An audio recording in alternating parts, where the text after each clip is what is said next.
Olá, boa noite. O BNews 19 horas está no ar.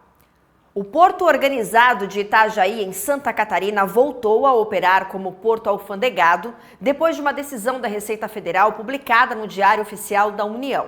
O ato entrou em vigor ontem, na data da publicação, mas produz efeitos retroativos a 3 de janeiro de 2026. A medida autoriza oficialmente a realização de importações, exportações e a movimentação de cargas e passageiros em operações internacionais, sempre sob fiscalização aduaneira contínua.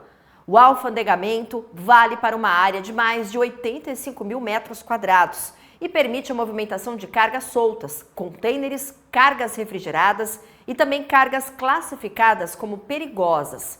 A administração do porto passa a ser exercida por uma filial da Companhia das Docas do Estado da Bahia, com base em um convênio firmado com o governo federal. A autorização é temporária e está condicionada a uma ação judicial em andamento, podendo ser revista ou encerrada a qualquer momento. E foi publicado o edital de licitação para contratar uma empresa responsável pela execução do Plano Anual de Dragagem de Manutenção Aquaviária da hidrovia do Rio Madeira, que tem mais de 3 mil quilômetros de extensão e é um dos principais corredores de transporte de cargas da Amazônia. O governo federal publicou o edital de licitação para a concessão dos serviços de dragagem de manutenção da hidrovia do Rio Madeira, uma das principais rotas logísticas da região norte. A iniciativa integra o novo PAC e é coordenada pelo Ministério de Portos e Aeroportos com a execução técnica do DENIT. O edital prevê a execução do Plano Anual de Dragagem de Manutenção Aquaviária, com foco em garantir a navegabilidade ao longo do ano, mais segurança para as operações e a redução dos custos logísticos. A abertura das propostas está marcada para 15 de janeiro deste ano. Além do impacto direto na logística e no abastecimento da região norte, a concessão da hidrovia do Rio Madeira também repercute no debate político sobre o desenvolvimento regional e a navegação interior. Em dezembro, durante participação no programa Palavra Aberta da Câmara dos Deputados, o deputado Tiago Flores avaliou os efeitos da concessão para a navegação no rio. Precisa de muita manutenção, muitas dragagens. E a dragagem é algo caro, precisa de um maquinário específico. É necessário também fazer a derrocagem, que é a desobstrução de rochas e pedras. E precisa, para você ter uma hidrovia, ter segurança. Então, há necessidade de instalação de monitores ao longo do curso do rio que dê segurança para que os barcos, as embarcações, possam transitar ali com segurança, inclusive durante a noite. Repito, é importante que um dos objetivos de tornar esse trecho de hidrovia é utilizá-lo durante o ano inteiro, inclusive durante as noites. Com cerca de 3.300 quilômetros de extensão, o Rio Madeira é um dos principais corredores de transporte de cargas da Amazônia, essencial para o escoamento de alimentos, combustíveis e insumos básicos. A hidrovia conecta comunidades ribeirinhas, cidades do norte e o agronegócio da região aos grandes centros consumidores do país. O transporte de cargas e passageiros pela hidrovia é muito mais barato do que rodovia. Porém, ficar com o Estado essa incumbência e essa realidade que nós temos nos últimos 30 anos e a conclusão de que não está bom, ou passar para a iniciativa privada. Então, essa foi uma das grandes oportunidades que tivemos de discutir nessa audiência pública. Inclusive, ela foi requerida também pela deputada Silvia Cristina, que é do meu estado. Fomos dois coautores desse requerimento. E foi oportunidade para a gente ouvir todos os envolvidos. Tinha lá representantes do governo, tinha também associações representando toda a cadeia produtiva do estado de Rondônia, principalmente, mais de 10 associações se fizeram presentes, e também a população ribeirinha foi ouvida também e demonstrou as suas preocupações. Um projeto como esse, a gente não pode se ater apenas às questões técnicas, econômicas.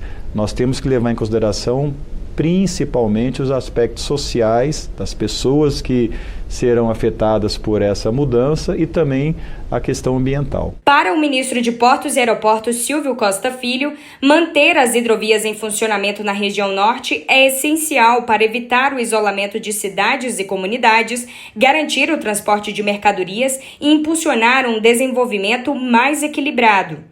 A expectativa do governo é de que a dragagem permanente do Rio Madeira amplie a previsibilidade da navegação, fortaleça a economia regional e melhore a qualidade de vida das populações que dependem do rio como principal via de acesso e transporte.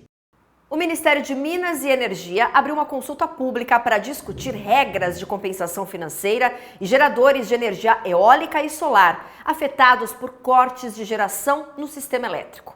A proposta busca reduzir prejuízos causados pelo chamado curtailment, dar mais previsibilidade ao mercado e fortalecer o ambiente de investimentos em energias renováveis no país.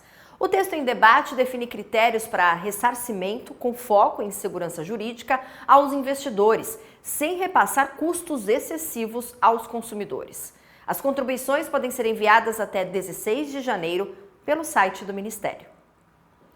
E ainda falando em energia, o principal programa de eficiência energética do país completou 4 décadas. Criado em 1985, o Procel ajudou o Brasil a economizar energia em escala suficiente para abastecer todas as residências do país por cerca de 1 ano e meio. Foi o crescimento da demanda por energia no país na década de 80 que levou à criação do Programa Nacional de Conservação de Energia Elétrica, o Procel. O desafio à época era que os consumidores aprendessem efetivamente a racionalizar o uso da energia. Ao longo de 4 décadas, o Procel se tornou referência em eficiência energética. O selo presente em eletrodomésticos e equipamentos orienta o consumidor na hora da compra, ajuda a reduzir o consumo de energia e o valor da conta de luz, além de incentivar a responsabilidade ambiental. Esse quarentão permaneceu ao longo do tempo antenado em novas tecnologias ao atuar com projetos estruturantes e inovadores envolvendo medidas de eficiência energética, uma das ferramentas mais importantes da política pública de eficiência energética no Brasil. Não é por acaso que é um dos programas de governo mais longevos e consistentes de nosso país. O selo Procel complementa a etiqueta do Inmetro, sendo definido após os produtos passarem por testes em laboratórios credenciados. Eles recebem uma letra de classificação. A letra A, de cor verde, significa mais eficiente e menor consumo de energia. As letras intermediárias de cor amarela indicam eficiência intermediária. As letras mais baixas, em vermelho e outras cores, apontam menor eficiência e maior consumo. Desde sua criação, em 1985, o Procel foi capaz de transformar uma resposta à crise energética global em um programa estruturante, capaz de redesenhar padrões de consumo, apoiar a modernização industrial, qualificar profissionais, orientar o desenvolvimento tecnológico e incentivar milhões de brasileiros a adotar hábitos mais eficientes. Os números mostram a dimensão do impacto do Procel. Desde a década de 80, o programa economizou cerca de 287 bilhões de quilowatts de energia elétrica, energia suficiente para abastecer todas as residências do Brasil por cerca de 1 ano e meio. Em 2024, iniciativas do Procel proporcionaram cerca de 24 bilhões de quilowatts economizados, o equivalente ao consumo anual de mais de 11 milhões de residências. Essas reduções representaram a economia de mais de 4 bilhões de reais e evitaram a emissão de mais de 1 milhão de toneladas de CO2. O Procel não é apenas um programa, é uma política de governo, é um compromisso do Ministério de Minas e Energia com o futuro. Centenas de acidentes ocorreram durante o feriado de Ano Novo nas rodovias federais, segundo a Polícia Rodoviária Federal. 109 pessoas morreram e mais de 1.300 ficaram feridas entre os dias 30 de dezembro e 4 de janeiro. No período, a Polícia Rodoviária Federal registrou mais de 1.000 sinistros e intensificou a fiscalização contra excesso de velocidade, embriaguez ao volante e outras infrações. foram realizados mais de 61 mil testes de alcoolemia, com quase 800 autuações por consumo de álcool. Minas Gerais liderou o ranking com mais de 5 mil ocorrências. Vamos agora para o portal bnews.com.br e eu destaco uma notícia sobre o setor de petróleo e gás, porque a Petrobras fechou um acordo com a Vale para o fornecimento de diesel em Minas Gerais.